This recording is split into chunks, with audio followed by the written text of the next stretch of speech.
I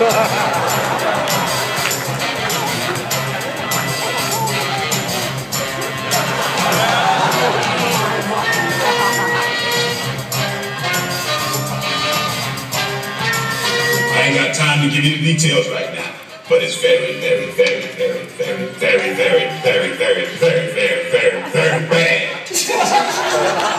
But a lot of people laugh at you all the time. You know, it's cracked up to me. Sometimes they just want your big hug. You're gonna beat the asses 4 times a day, maybe 5. Joe, take off your belt. Oh! Shot the giddy up, went in the bathroom for a piss, and found Captain Kangaroo. Until all the holes you got 30 biscuits to eat and a suitcase to use. Now, if y'all need me, I'm gonna be the car. Look here, you ain't got to talk to You motherfuckers knew about red blood cells and white blood cells, but y'all ain't ready for these black blood cells. Garbage can. You ever live in a garbage can? You know what's in the garbage can? Garbage.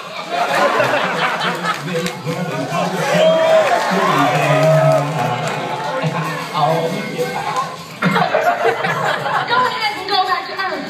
Black You just is just in time to see it destroyed.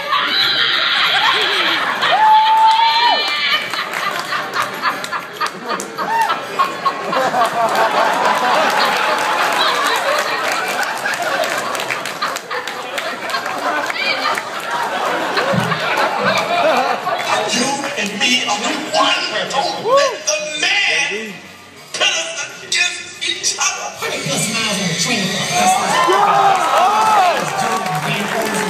and you get your no-ass having chats in a bunch over one red pimp. I think we're doing pretty good. Yeah, good. All around in the front, in the back, that bass is in there somewhere. And when you get it, you give it to me.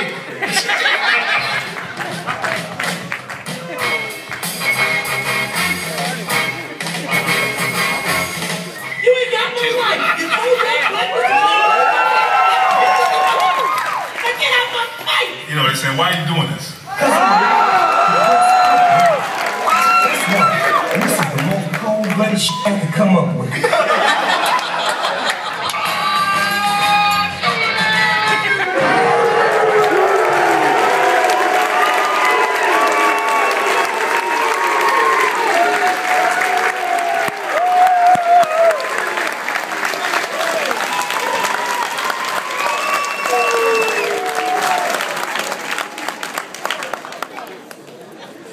Some crazy shit. So, moving forward into the questions. I figured we'd start with Michael and Scott as creators and writers of the Black Dynamite film. I just wanted to get your thoughts on what you guys were hoping to achieve with the animated series. And I was curious to find out if you guys thought that animation was maybe even more liberating than film, and how you felt the process. Well, I think we were always thinking that it had cartoon potential. I mean, there's a cartoon in the movie, so once we saw that, we're like, wow, this could really, really work. I think what Carl did a really great job of doing is having the worlds connect, but at the same time, they're separate worlds. Like, the main characters, Cream Corn, Black Dynamite, Bullhorn, Honeybee, all are like a family in the show. Which they're kind of not in the film. So it works interlocking, and it also works separately, I think. So. Yeah, the whole animated thing for me. I look at this man right here, and I really dug what he did with the Boondocks, and he's an amazingly talented man. This whole animation thing. So. I take his lead, and I learn from him. There's a lot in this world that's a lot different from the live action. So I basically, we try to put it all together you know, trying to unite our talents. And so I mean, it's working out. I think we're doing something that I'm pretty proud of. Well, it looks like it. From what we've seen in the behind-the-scenes trailer, I'll go to you, Carl. Maybe if you could shed some light on the actual process of animating a show like this, especially the effect that adapting a film to animation has on your process. Right. I guess you start with a bunch of Red Bulls.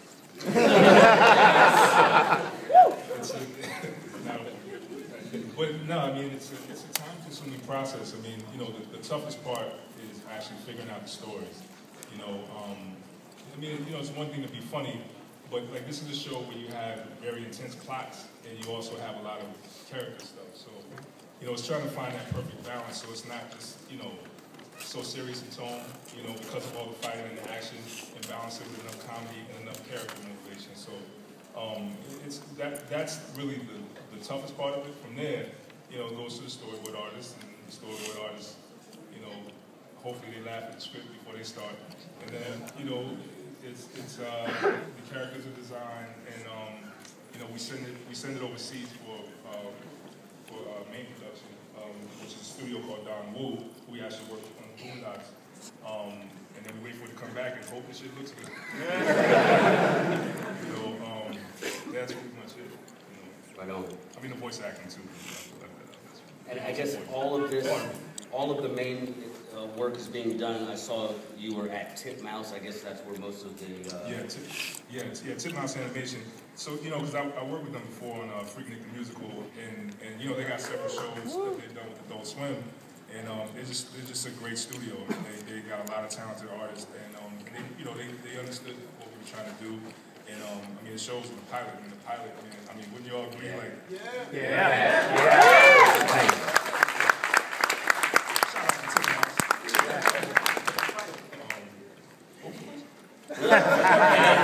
I think you answered. Thank you. Moving on to Byron and Kim, I was hoping maybe as actors you could talk a little bit about how it was bringing these characters to animation and how that affected your performances. Because you do a lot. Ladies first. I would just like to say these guys up here, they are all wearing a bunch of hats. They're writing and directing and all of that. I am a voice actress on the animation of Black Dynamite. There's no way that I can do all the things that they're doing and thinking and creating. And that's why it's easy for me to bring Honeybee to life, because it's well written. And I think I looked at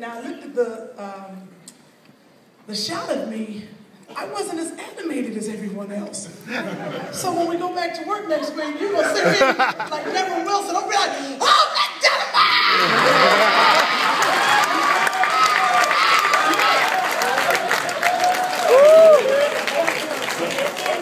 I got to give it. That animation voiceover is no joke. So bringing it to life, I hope that I have. It's been a great experience.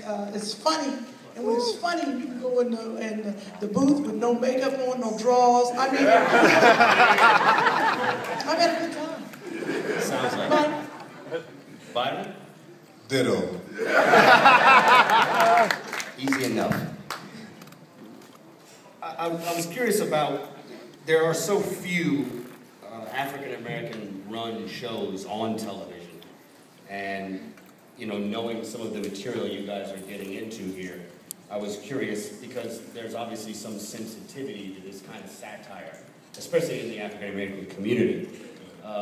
Being one of the only African-American run shows, do you feel any sense of responsibility or apprehension with doing some of the material, or is it just like whatever goes? Oh, any of you guys. I would love to hear thoughts from all of you. Absolutely. I mean, well, no, I mean, you know, that's the toughest thing. I mean, to be honest, like, you know, naturally, you know, you feel like you have some type of responsibility. And then you also want to make the show funny. So it's like trying to find that area right in between where you can kind of satisfy both needs is kind of difficult. But you find yourself sometimes, especially when it's hard to come by like really good jokes, and you just want to hold on to it, because you know it's going to piss everybody off. But you know, I guess the most important thing for me is really is just making sure that the show has a voice and a direction, and we're not just like, you know, when you saw Richard Pryor in the show, I want to say something different about Richard Pryor. You know what I'm saying? And especially since we have a show where our hindsight is 2020, like we can, you know, tell our story of how Richard became who he was. You know what I'm saying? Or what really happened with Elvis or the Jackson 5, or, you know, like we can, you know, like so we can make it still come out the way it actually played out in history, but what it took to get there, you don't know. Right. You know what I'm saying? It's just, it's our special take on it, you know. But yeah, to answer your question, that's always the challenge, man. And this show will piss some people off. I know it. I'm looking forward to it. The first episode. Anyone have anything to add? Oh, no, no, I was tripping on the dude with the claw on his head. The crab or something, it's distracting. I'm trying to focus, but I was like, is that a claw on his head? A crab? It's a head what? A head crab. Well. I'm sorry. I'm sorry, back to you. No, it's all good. I was enjoying that too. Well, I want to get into the questions. I'm going to just do one final question, and that's just to give a sense of maybe some of the stuff we have to look forward to, some of the storylines that you guys are working on currently there. They're not going to tell you. I'm just going to take. Let me see. I heard a little bit about Richard Pryor. Yes, I'm doing something with Richard Pryor, Jackson 5. We got an episode called Honky Kong.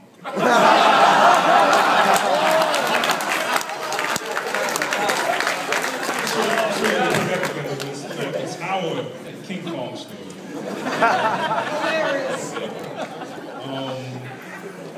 Yeah, I mean, we got some interesting villains. I mean, Snoop, you know, I mean, it's... I can't give away, I don't want to give away too much. Yeah, no, I hear you. You know, I'd rather just watch and be surprised. I look forward to it. The Honky Kong was worth it. So we have about 16 minutes left. So I figure at this point, I want to hear about there's one view. Next is the moment they line up. I want to hear about.